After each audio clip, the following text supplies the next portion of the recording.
दोस्तनुमा दुश्मन कुछ भी कर ले, इन्हें अजीम कौम और मुसल्लह अफवाज की इस्तेकामत के हाथों शिकस्त होगी। आर्मी चीफ ने दोस्तनुमा दुश्मनों को वार्निंग जारी कर दी है। उन्होंने कहा कि मादरे वतन और अवाम के दिफा के लिए हर कीमत पर जवाब देंगे। जहां भी ज़रूरत पड़ी दुश्मनों का पीछा करके उन्हें अंजाम तक पहुँचाया जाएगा।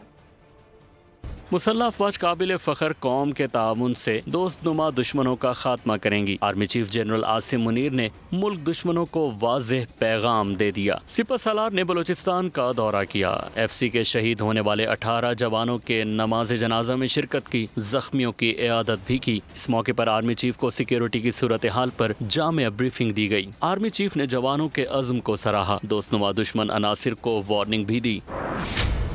वाज़े किया कि गैर मुल्की आकाओं के आलाकार बनकर दहशतगर्दी को हवा देने वाले दोगले अनासिर से आगाह हैं।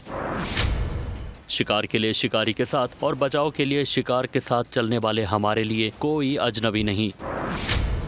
दोस्तनुमा दुश्मन कुछ भी कर लें, उन्हें अजीम कौम और मुसल्लह अफवाज की इस्तकामत के हाथों शिकस्त होगी। उन्होंने इस अज़्म का इजहार भी किया कि मादरे वतन और अवाम के दिफा के लिए हम हर कीमत पर जवाब देंगे। जहां भी ज़रूरत पड़ी दुश्मनों का पीछा करके उन्हें अंजाम तक पहुंचाया जाएगा। सब्सक्राइब करें और बेल दबाएं ताकि कोई खबर रह न जाए।